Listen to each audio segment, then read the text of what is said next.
So yeah, this should be a surprise to absolutely no one. It turns out Team Spirit adding in Tanir was a very good move, because so far ESL Pro League Season 22, they've looked fantastic, easily the deadliest team in the field, and frankly, they are the by far favorites to win the whole thing. But it's not just them starting off strong in the group stage, as Falcons were also the other team to go 3-0. Which of course brings us to the time-honored question: can the Falcons manage to do something in the playoffs for once in their goddamn lives, or are we just waiting for yet another epic failure? While we wait for the rest of the group stage to conclude, we're going to talk about the first two teams to make it out, as well as our first two teams to exit, and start setting the stage for those playoffs. All of this is a move on my end to try and make these group stage recaps a little less dense, so we're doing some now while we wait for our final three teams to qualify tomorrow. If you guys enjoy this change up in content, you can show me by leaving a like, leave a comment down below, subscribe to the channel already, help me take us by the end of the year, follow me on twitch.tv/LionHeartZ2, and finally, let's go ahead and thank today's sponsor. This video is sponsored by Skins Monkey, a CS2 trading website. You put in the skins that you want to trade, you select what you want, you use my code LionHeartZ for up to $5 off, or click the top link in the description, and boom, new drip. Nice. You can also use my code for a 35% deposit bonus if you want to buy with real money.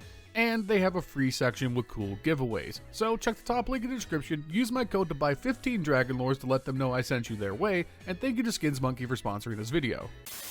Let's kick things off with the Falcons, who were the first team to make it out of the group stage here at Pro League. They had a pretty easy track out up until the final game. They opened up with a 2-0 victory over Astralis, followed by a 2-0 victory against Na'Vi, and then in the 2-0 advancement series, they were staring down the barrel of a familiar enemy in MOUZ. And this one was a little bit more interesting, as Map 1 went dominantly in the way of the Falcons with a 13-9 victory on Ancient, only to be followed up by a wretched performance from the Falcons on Inferno, where MOUZ ran them out of the server 13-3, with Kickset having his career worst ever map, going 0 for fucking 13 at a 0.23 rating, which at that point I was prepared for the typical Falcons collapse we all know and love.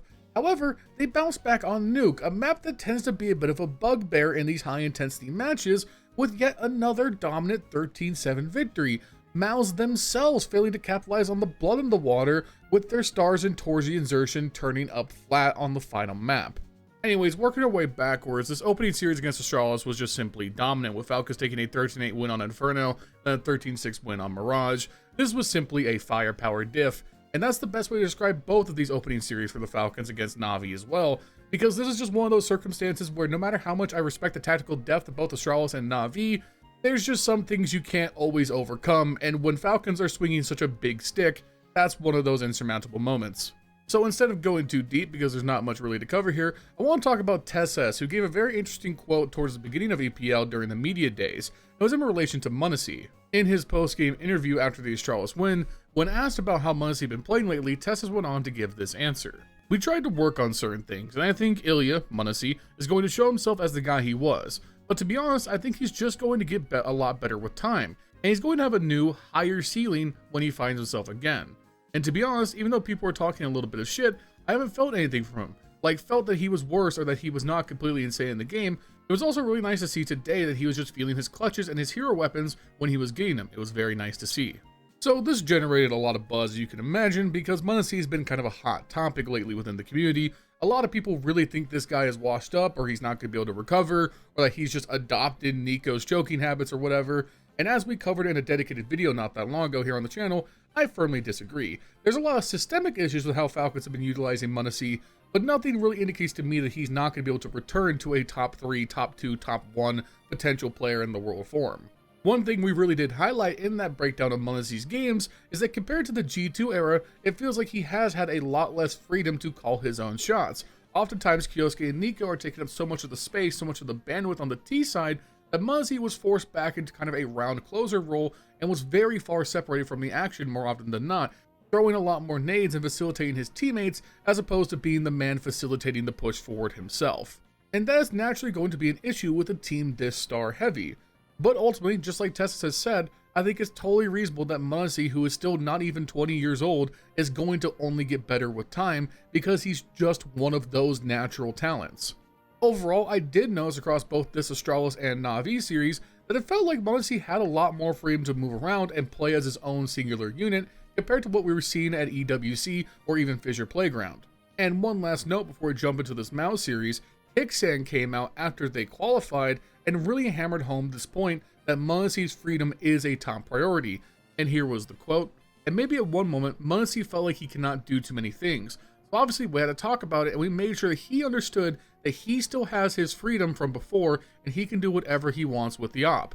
And again, I can't emphasize enough how much that's really good to hear as someone who's expecting more out of these players, but to keep an eye on how MOUZ plays throughout the rest of the tournament. Anyways, getting into this final series against MOUZ, this was the first time so far in the group stage that Falcons really felt tested. Just not initially on Ancient, where Falcons really ran MOUZ out of the server 13-9. This was Zershin and Torji having a very hard time, meanwhile MOUZ and Kioske absolutely fucking thumped them at every turn. MOUZ led in just about every damn stat you could imagine. He only had one less kill than Spinks, he had the most op kills by a mile at 11, he had the most opening kills at 6, he had the best rating, he won clutches, he was doing it on the rifle, he did it with the deagle, he did it with the op. This was just a classic MOUZ performance, and instead of Nico right behind him taking space as the aggressive rifler, it was Kioske taking a lot of that forward presence. Nico himself did not have a good first game, but frankly he wasn't really needed.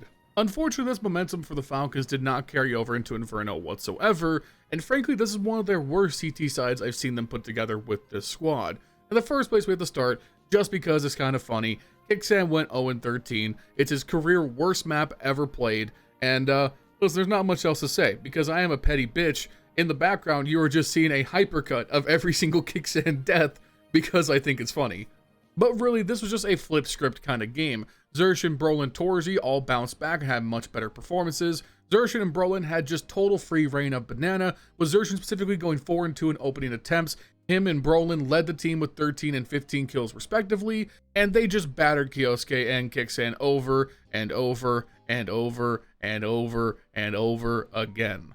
I'm certainly still a bit skeptical about Falcons' adjustments on Inferno, with Nico shifting over to A side and giving up his titular role on Banana. I understand the vision, and when it's worked, having Nico and MOUZ to lock down A has looked fantastic, but I gotta wonder if Kixan really shouldn't be the one supporting Kioske. Maybe it should be Tessas instead. Maybe you shift Kixan to the pit player, you shift up Nico into kind of the apartments player maybe. There's got to be a way to shuffle this around and put a little more firepower behind Kioske on B, because when they have lost on Inferno, Kixan's kind of been the source of that, and Kioske, he's still volatile, he's still a little bit young. If he's going to get kind of Yakindar style brutalized on the openers on Banana, then Kixan sure as fuck isn't going to hold down the line while the rotates come in.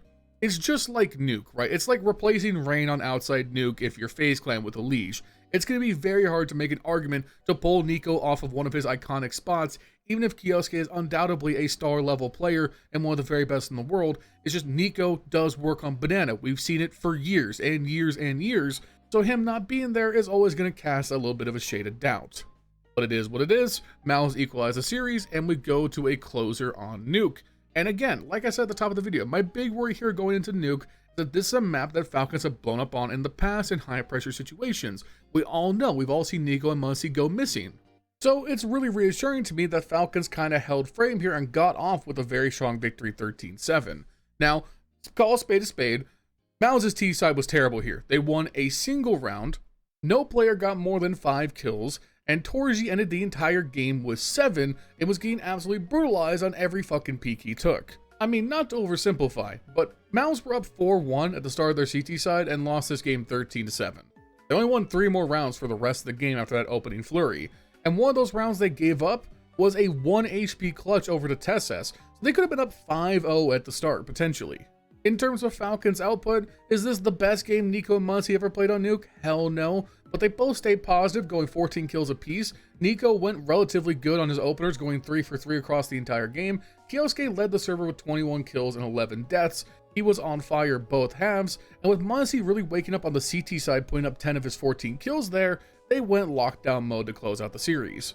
At this point, Falcons, they're running out of excuses. There's no crowd here. This should be the lowest tension playoff environment they're walking into, and they have a couple days off to prep, relax, and retool. Now, undoubtedly, they're going to have to face a lot of the top teams in the world. MOUZ are already through. Spirit are already through as of today, so are Vitality. So all of the other big contenders are going to be able to make it, so they're going to have to fight their way to make a finals here, but the way they're playing right now, they should be able to make it happen.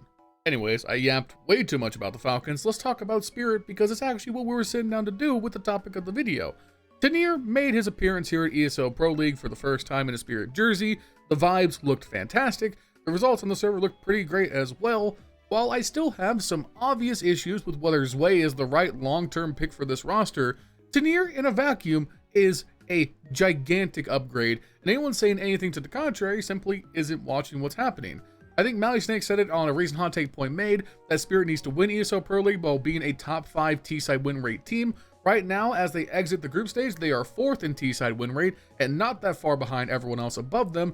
So far, they're succeeding in that endeavor. And frankly, Tenier on the T-sides, I have next to zero qualms with. It's the CT side that I'm actually very impressed with thus far. But anyways, getting right into it, Spirit started off their endeavors with a close 3-map series against Inner Circle, who have been kind of the talk of ESL Pro League so far. It was 13-4 on Ancient, not exactly the closest game to start off with, but then Inner Circle stomped out Spirit on Nuke surprisingly 13-4. Which meant we had a series on our hand, and Mirage fully delivered, having to go all 24 rounds before Spirit scraped away with a victory. And this wasn't a don't go missing kind of performance, at least not at the very end. So Inner Circle were in a position where they could have been one of the many teams who took upsets on day 1, but it wasn't meant to be. And the next day, things went back to normal with Spirit. They took care of Ho2 in very quick form, 13-7 on Overpass and then 13-6 on Dust 2. And then also the dominance continues to the final day, where Spirit against G2 thumped them 13-6 on Dust 2, 13-9 on Mirage. And listen, whatever you think of G2 and how they're playing ESL Pro League, they've beaten Spirit before, so it's not unlikely they could do it again. Circling back, get it, to the first series against Inner Circle, Tenier himself was not really required through the first 2 maps. On Ancient, he just simply didn't need to be involved. He went 6-8 while they cruised to that dominant victory. He was definitely more impactful on Nuke, but Spirit got thumped out of the game, so we were really just looking forward to Mirage. It wasn't until that 3rd map that Spirit really showed what he could bring to this roster, as he was right up there with Shiro and Donk as the 3 most impactful players in the server, and instrumental on both sides of them setting up this victory. In terms of the role fit, as pointed out by Dust, who is going to be at the upcoming CAC on the desk for that, shout out to Dust, Tenier has mostly maintained all of the spots he had on Heroic. He's playing A and mid on Ancient both sides, he has long A on T side Dust 2, he's playing the B Rotator on the CT side of Mirage, as well as playing A Palace Lurk on T side, he's playing Ramp on CT and Lobby on the T side on Nuke, and he's playing B on Overpass on both sides. The one big shakeup, and the thing that I actually think has worked out the best, is he's now playing the A Rotator role on CT side Dust 2, which is not what he was doing on Heroic. They've moved Zwei off of that role and to the B Anchor, which is something he has done on Amiga in the past. We'll talk more about that Dust 2 role swap in just a minute, but in terms of the impact in this Mirage game, it was nice to see Spirit actually have the ability to work entries separate from Donk on multiple sides of the map. Tenier can be the spearhead on T-sides if Donk wants to try and lurk or play behind or play a different position, and he was very impactful in doing that. Frankly, Spirit would have walked away from this Inner Circle series with a much more dominant Mirage win had it not been for the fact that Falirax on the other side was just playing out of his mind. If I didn't match that, I'd be doing a disservice to him. He walked away from Mirage with 28 kills, 13 deaths, 104 ADR, a 1.64 rating. He had just multiple intense multi-kills on the T side, battle opping on the B site. He was just unreal.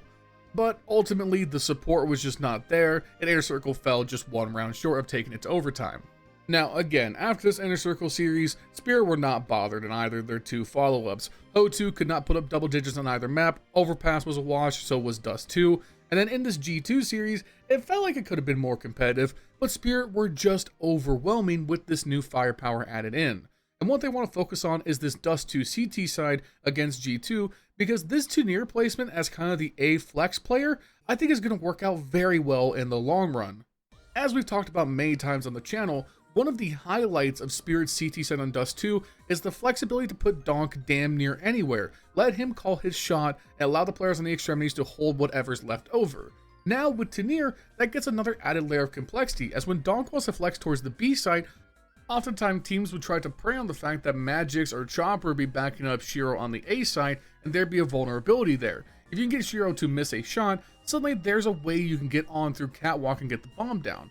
But Tenier being in that spot with Zwei holding down B makes it so that A is just a lot more of a threat in terms of the T's pushing in.